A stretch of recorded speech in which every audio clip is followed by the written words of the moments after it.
Bring you some more on our breaking news out of Russia and that explosion at a cafe in the city of Saint Petersburg.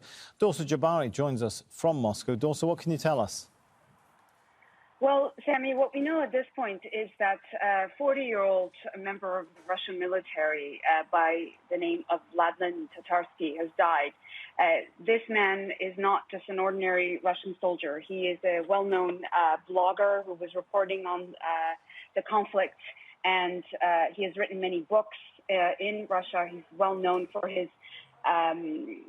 feelings and opinions about the Russian military. He was also a special correspondent for the state TV as well.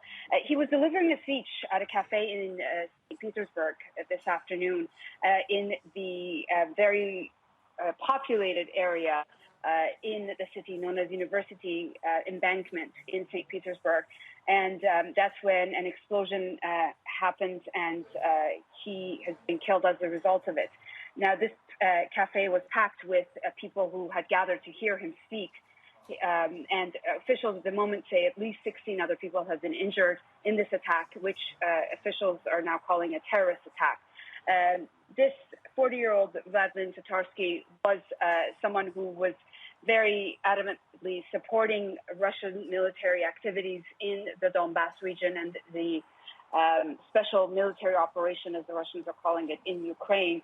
In February 2022, he was in Donbass, and he himself enlisted in the Eastern Battalion of the Russian military. And he was reportedly managing drones and making calculations for UAVs in the Russian military. And so this attack is certainly going to raise some serious questions about the safety of Russian soldiers, even off the battlefield, and what the Russian military will say. We'll have to wait and see in the coming hours. But certainly it's going to be seen as a direct attack on Russian soil, as it happened in St. Petersburg. All right. Thanks so much, Dorsa Jabari there. Let's continue this, though, with Pavel Felgenhauer. He's a defense and military analyst, joins us from Moscow. Good to have you with us. So first of all, what do we know about any sign, any indication of who might be responsible? Well, right now, no one took responsibility, but the attack was apparently targeting kind of pro-Kremlin, pro-war activists or patriots, or so-called Z people who, because the English letter Z is the symbol that Russian soldiers put on their tanks and other vehicles, and it's a sign of those who support the Russian operation in Ukraine. And it was a targeted attack against those people. And the speaker there at this gathering of these activists was a well-known figure, an activist and a blogger and a volunteer. So this was a targeted kind of attack on those who support the operation in Ukraine. We had an incident, I'm sure you recall, Pavel, in August of last year, where a TV personality, a TV commentator, Daria Dugina, was killed by an explosion. She, again, a daughter of a figure that's known to be very much pro-Kremlin, pro or even inspirational figure, we are told, for President Putin. Is a pattern here, we don't want to speculate about who's responsible, is a pattern emerging here of the sort of profile of people who are being killed in these kinds of mysterious explosions? Yes, such attacks had happened before. There were different attacks in the Donbass itself against, say, those who supported the operation, especially those inside the operational zone, like those who worked in Russian administrations have taken over. So there are many attacks of that style in the Donbass. There was attack on Dugina, close to Moscow, in the suburbs of Moscow. So there's mostly such attacks have been happening in the Donbass. lesser extent inside Russia. This is maybe the second such a serious attack against a well-known figure. It could become a pattern if some kind of, I don't know who that may be, maybe some kind of Ukrainian groups, I don't know. But this could become a serious pattern if there's going to be other attacks deep inside Russia, in Moscow and Saint Petersburg. What have official investigations said in relation to some of those previous explosions which we've been talking about?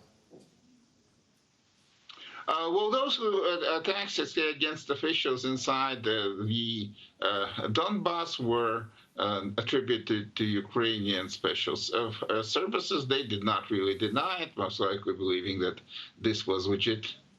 The attack on Dugin, the Russian authorities linked directly also to Ukraine. The Ukrainians didn't confirm. So basically, I believe that there's going to be investigation. We'll have to find out what, but that kind of could speculate that the finger from Moscow will be pointing at Kiev. All right, and as we look at the impact of these sorts of attacks, how is it impacting public opinion, public sentiment in Russia, particularly support for the war? I do not believe that this particular attack will have a very serious effect, long-lasting, on the support of the war. But bringing, I mean, Russia is more or less kind of normal. There's all that fighting in Ukraine, there are bombings, there's missile attacks all over the country. In Russia, there is some activity very close to the border, and inside Ukraine. But basically, Russia is a peaceful country. Of course, a lot of people go to the war. Some get killed, some get wounded, quite a number. But the country is living kind of a normal life. The war is somewhere far away. Relatively normal. Such attacks that bring the war close into the big Russian cities, into its capital, and Saint Petersburg, the old capital, that's maybe, of course, may change public opinion to some extent if this becomes a very constant pattern of attack. All right, and in this latest incident, of course, we've had a blogger that's been killed, perhaps others. We know that other people have been, at the very least, wounded in this attack. Give us an idea of how influential, how popular and prominent was the figure, the blogger who was killed?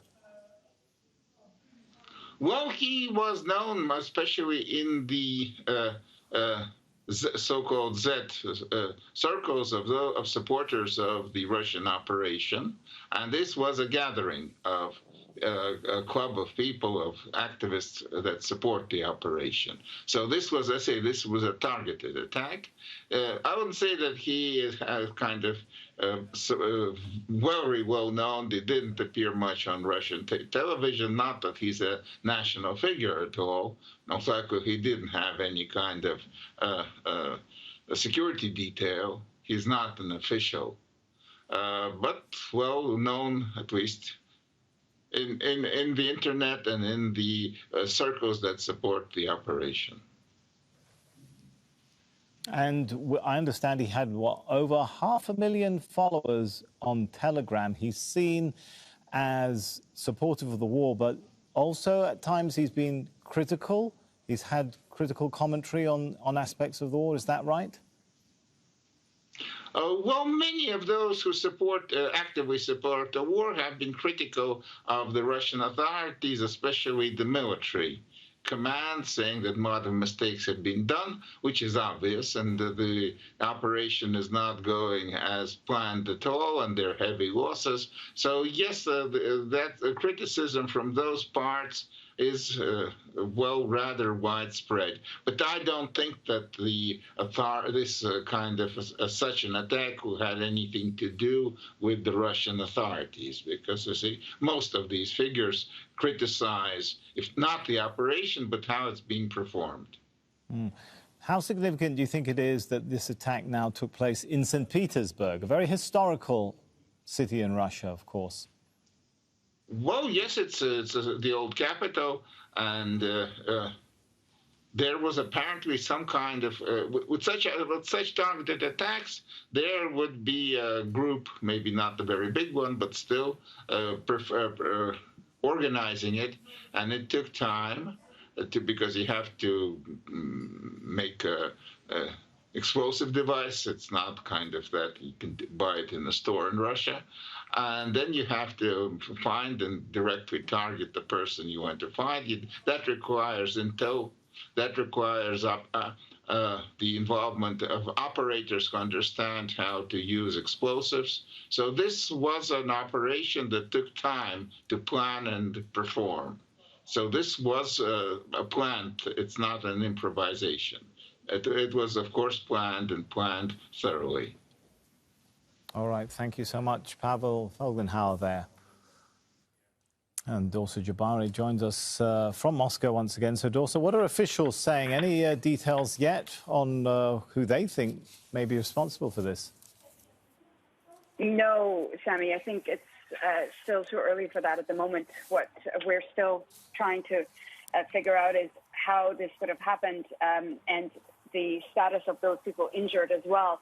This was an event that was well publicized, where this 40-year-old, well-known military blogger, Vladlen Tatarsky, was speaking. And this is a reoccurring event, apparently, organized by a group known as the Cyberfront Z movement.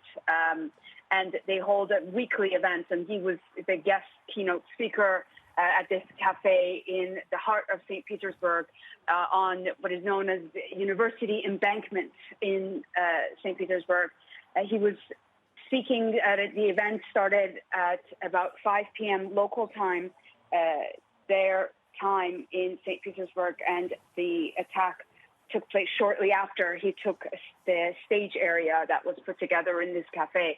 At least 16 people have been injured so far, but it really, I think, is very, very significant given where things stand at the moment in the country with this so-called special military operation. The person who died in this attack, the famous blogger, the pro-Kremlin blogger, Vladlen Tatarsky, is someone who enlisted in the Russian military in February of 2022 in the eastern unit of the Russian military, and he was in Donbass as well. And he's very much made his views clear on this military operation, being very supportive. And when the Russian President Vladimir Putin signed a decree including those 4 regions of Ukraine into Russia in September, he was very much supportive and said that this is how it should be and everything will come back to Russia and Russia will be as it was before. So you get a sense of what he believed in and what his writings were about. He's written a number of books about war and Russia's military past as well. So I think this attack points to the divisions within the country that are not certainly vocalized as much, but as the guest pointed out earlier, this was very much a well thought out, planned out, calculated attack that was carried out. And most likely the intended target would have been the person that they killed. All right, thanks so much, Dorsa Jabari there, updating us on developments coming out of Russia. And talking about those developments, let's look at some pictures which have come in. There you go. You can see that, we're told, is the moment of the blast. As you can see, it took out a lot of the front glass windows. A cafe in Saint Petersburg was the site of that attack, we're told. And the target, a popular blogger who had himself participated as well, commented on the war in Ukraine.